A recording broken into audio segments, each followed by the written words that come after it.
você. Bem-vindo ao episódio 16 dos nossos bate-papos sobre economia. Como você já sabe, aqui você vê a economia sem enrolação, de maneira bem simples e com vários exemplos práticos. Na capa desse episódio, o famoso impostômetro, que fica instalado na sede da Associação Comercial de São Paulo, no centro da capital paulista. O sistema foi criado pelo Instituto Brasileiro de Planejamento Tributário e apresenta, num painel, dados enviados por órgãos oficiais em todo o Brasil.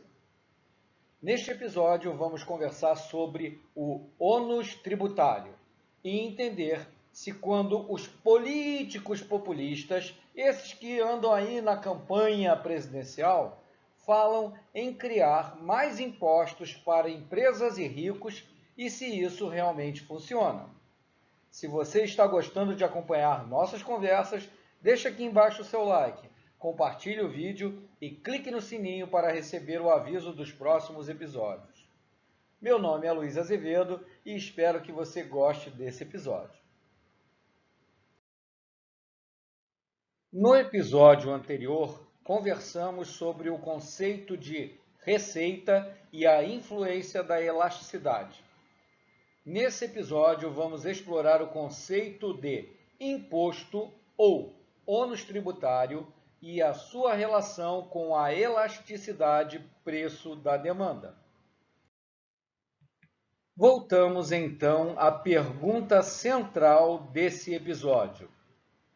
Quando um político populista enche o peito durante a campanha eleitoral, prometendo criar impostos para os ricos e as empresas e assim beneficiar os pobres, quem na realidade vai pagar a conta? Não se engane, vamos ver quem é que acaba carregando o piano.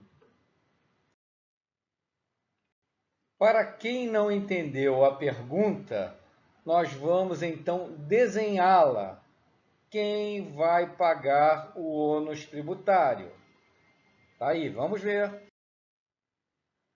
Consultando o nosso gráfico de curva de oferta e demanda, podemos observar que no ponto de equilíbrio, onde a oferta se iguala à demanda, o preço que o comprador paga pelo bem é o preço que o vendedor recebe pelo bem.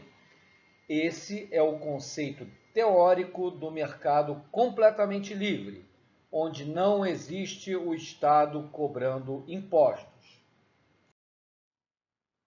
Mas a realidade é outra. O Estado cobra impostos. Porém, prestem muita atenção nisso. Não é o governo que define quem vai pagar o imposto. Se é o pobre ou se é o rico, se é a empresa ou se é o consumidor, se é o dono do imóvel ou se é o inquilino. Quem define na prática quem vai pagar o imposto é o mercado. Novamente lembrando que o mercado somos todos nós, comprando e vendendo bens e serviços todos os dias. Vamos ver como conseguimos demonstrar essa afirmação. No gráfico preço versus quantidade, temos as curvas azul de oferta e a curva vermelha de demanda de um determinado bem ou serviço. Quando a oferta se iguala à demanda, temos o ponto de equilíbrio, que determina o preço P de equilíbrio e a quantidade Q de equilíbrio. Simples, fácil. O comprador paga o valor P e o vendedor recebe o valor P. Mas aí aparece o Estado e diz: ops, cadê a minha parte nesse negócio? Eu não fiz nada, não ajudei em nada, mas eu tenho a força e eu quero 40% do valor desse negócio. Façam o favor de me entregar a minha parte, senão o bicho vai pegar. Você pode observar que com a cobrança de imposto pelo Estado, a linha preta, o preço que o comprador tem que pagar é maior do que ele pagaria, o preço de equilíbrio de mercado. E o preço que o vendedor irá receber é menor do que ele receberia, o preço de equilíbrio de mercado. Fácil de ver que o imposto que o Estado cobra sobre essa transação é igual à diferença entre o preço pago pelo comprador e o preço recebido pelo vendedor. Agora, como você é um excelente observador, você percebeu que quem vai pagar a maior parte desse imposto, a linha preta, é o comprador, linha verde, enquanto o vendedor irá pagar uma parte menor, linha laranja. Como você acompanhou os episódios anteriores, você percebeu também que são as inclinações das curvas de oferta e demanda que são as responsáveis por determinar quem acaba pagando a maior parte do imposto cobrado pelo Estado. Ou seja, são as elasticidades da demanda e da oferta, isto é, as condições de mercado que definem como será dividido entre o comprador e o vendedor o pagamento do imposto cobrado pelo Estado. Vamos ver rapidamente um exemplo numérico. No gráfico preço versus quantidade, das curvas de demanda e de oferta de um produto, por exemplo, lapiseiras, observamos o ponto de equilíbrio de mercado. Então, ao preço de R$ 7,00, são comercializadas a quantidade de 20 lapiseiras. Portanto, o consumidor paga R$ 7,00 e a empresa vendedora recebe R$ 7,00. Mas aí, quando o Estado cobra a sua parte no negócio, o consumidor irá pagar por uma lapiseira o preço de R$ 10,00 e a empresa vendedora irá receber pela lapiseira o valor de R$ 6,00. Portanto, o Estado cobra de imposto R$ 4,00 por lapiseira. Simplificando, o imposto total é igual ao preço pago pelo consumidor menos o valor recebido pela empresa vendedora. Ficou claro? Como você já deve ter percebido, o governo, na realidade, só define quem vai levar o dinheiro para ele e não quem efetivamente vai pagar o imposto cobrado. Vamos ver no exemplo da lapiseira como isso funciona. Como já comentamos, o imposto ou ônus tributário irá ser dividido conforme as elasticidades das curvas de oferta e de demanda. Basicamente, o imposto total, a linha preta, é a soma da parte do imposto pago pelo consumidor, linha verde, com a parte do imposto pago pela empresa vendedora, a linha laranja. Só como observação, percebam, quando o preço do consumidor é aumentado e o valor recebido pela empresa ofertante é diminuído pela imposição do imposto, a quantidade total do bem comercializado no mercado diminui. Isso é chamado perda de eficiência econômica ou perda do bem-estar da sociedade. Nós iremos conversar sobre isso em outro episódio. Voltando ao nosso exemplo numérico da lapiseira. No ponto de equilíbrio de mercado, o consumidor paga R$ 7,00 e a empresa vendedora recebe R$ 7,00. Mas, com o imposto cobrado pelo Estado, o consumidor irá pagar R$ 10,00 pela lapiseira. A diferença do novo valor e o preço de equilíbrio de R$ 7,00, que é de R$ 3,00, é o quanto o consumidor estará pagando de imposto, a linha verde.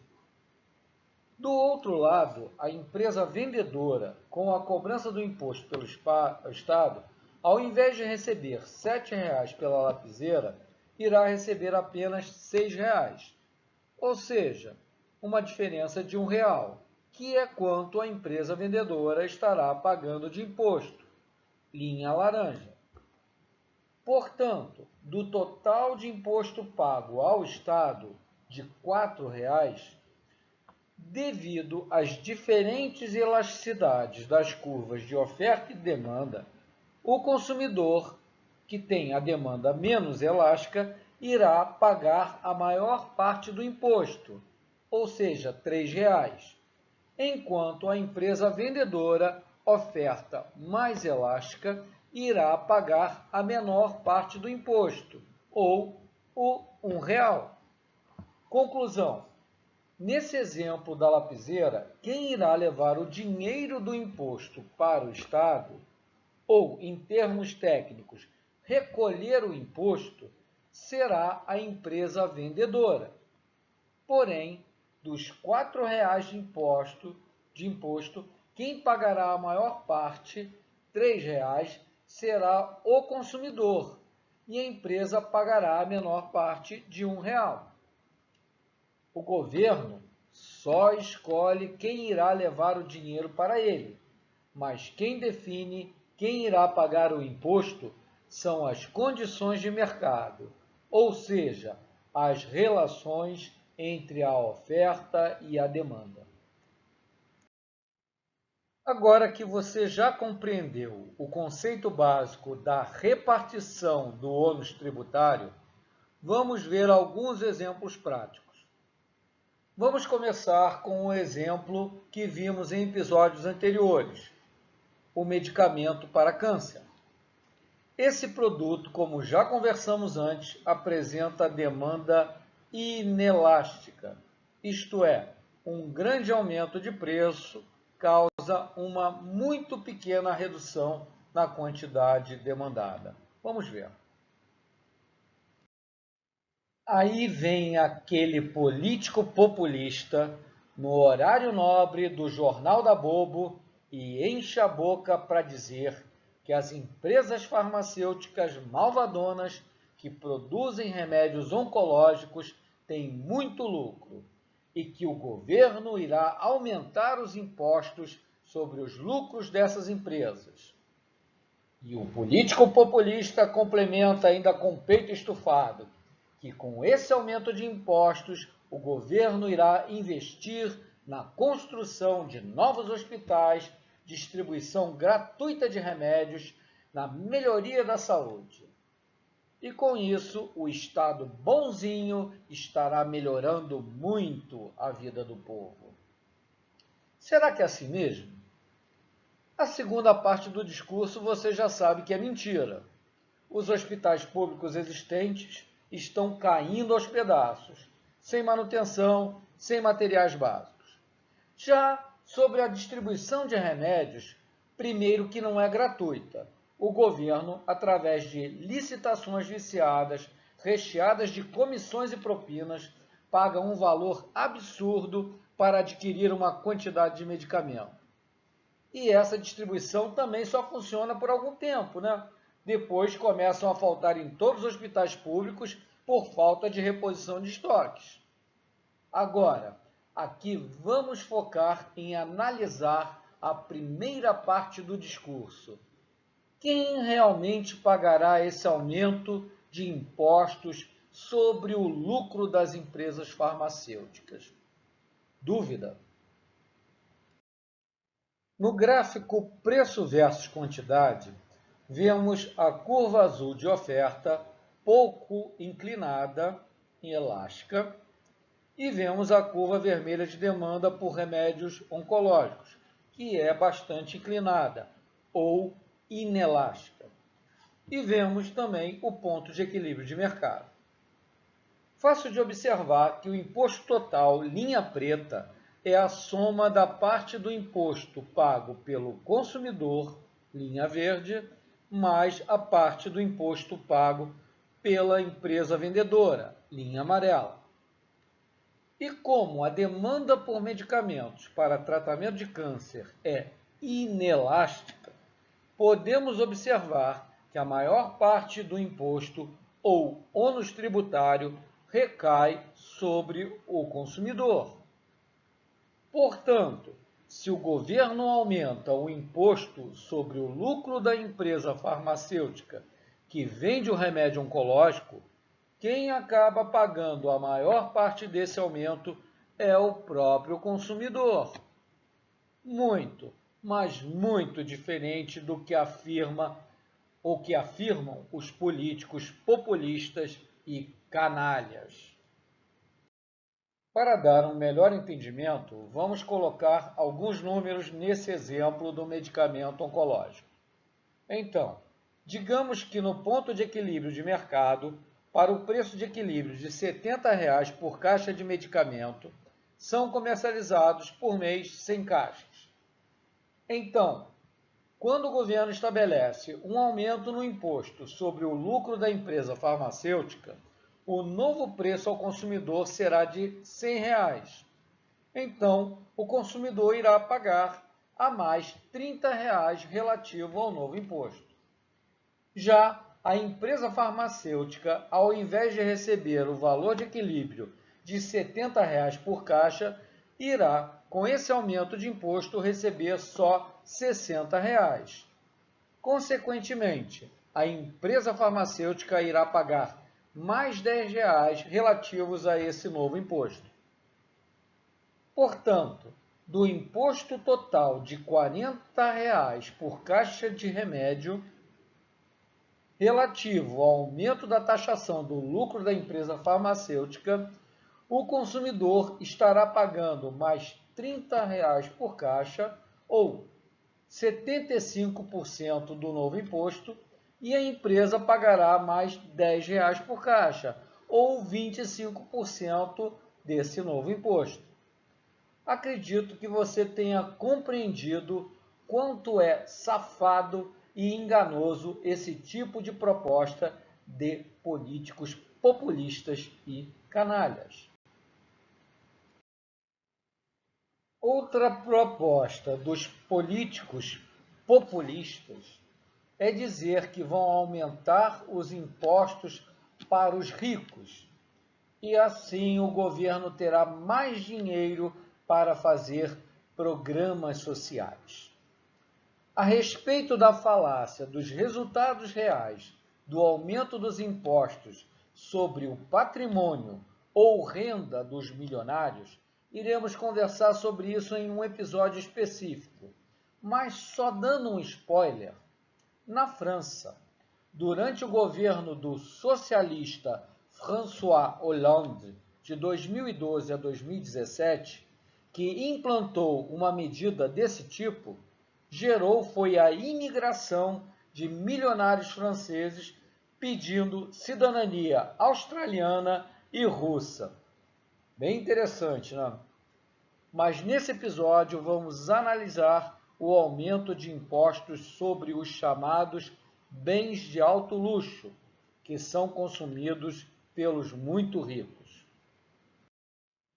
Será que realmente esse tipo de tributação irá funcionar ou dar resultados? Primeiro, temos que observar quais são as elasticidades da demanda e da oferta desses bens de alto luxo. Pela experiência, esse tipo de bem possui demanda elástica, pois possui muitos produtos substitutos, e a oferta inelástica.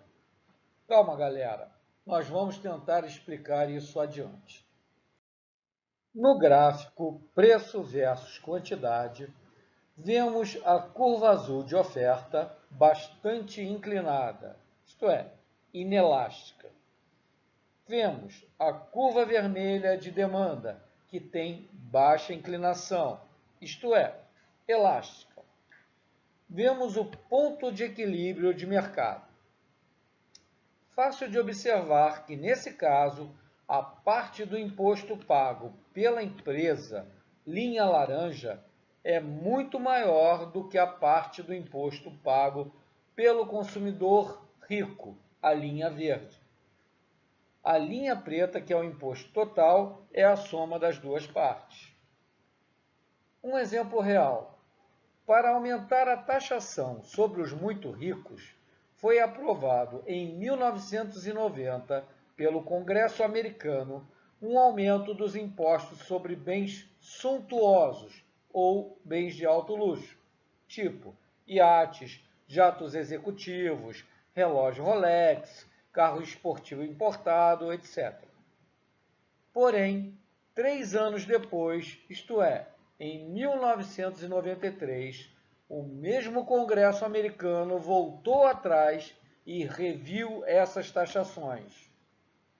Quais as razões para a mudança de decisão no Congresso americano? Vejamos. Primeiro, a demanda por bens de alto luxo é muito elástica. Os muito ricos têm à sua disposição muitos substitutos, viagens exclusivas, festas, joias, antiguidades, propriedades. Por exemplo, como eles têm muito dinheiro, se resolverem taxar o ouro, eles passarão a comprar diamantes, rubis, esmeraldas.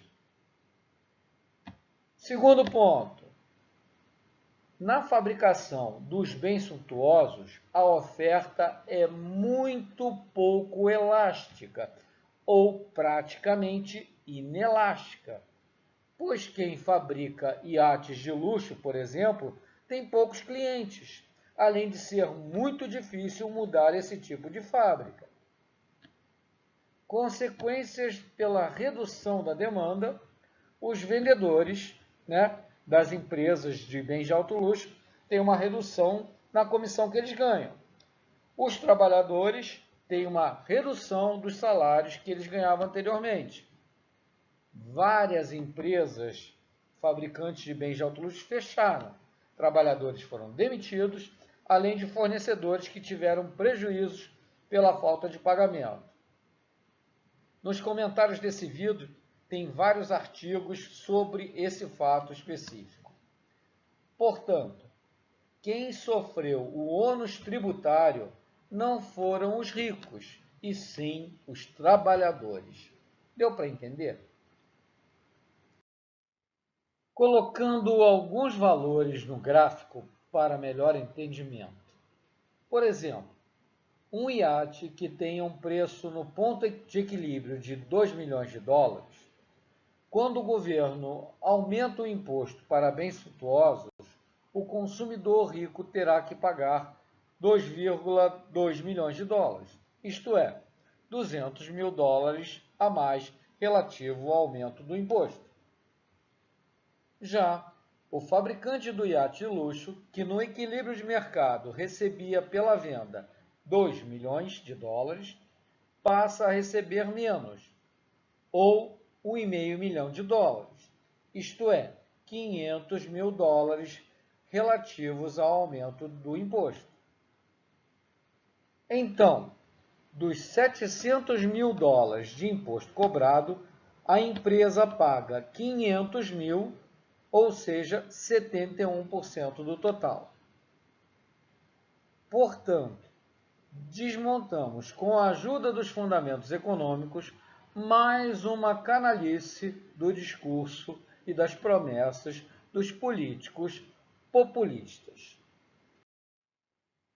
Ensine a um papagaio os termos oferta e demanda e você terá um economista. Essa frase famosa entre os economistas, que o meu professor da cadeira de nivelamento em economia citou logo no início da primeira aula de mestrado. A frase é atribuída ao escritor e historiador escocês Thomas Carlyle, que viveu durante a Era Vitoriana e que considerava a economia uma ciência sombria. Com esse comentário, meu professor passou uma retroniveladora sobre todos nós, alunos do curso de mestrado. Em qualquer área do conhecimento, sempre é recomendado manter a humildade e o interesse em aprender cada vez mais. Fica a dica. Espero que você tenha gostado desse episódio. Se gostou, deixa aqui embaixo o seu like e compartilhe o vídeo. Nas fotos do slide, imagens de dois países de grande liberdade econômica e, consequentemente, de grande eficiência econômica, a Austrália e a Nova Zelândia. Então, no próximo episódio, vamos conversar sobre o conceito de eficiência econômica, também denominado bem-estar da sociedade. Meu nome é Luiz Azevedo e muito obrigado pela sua audiência.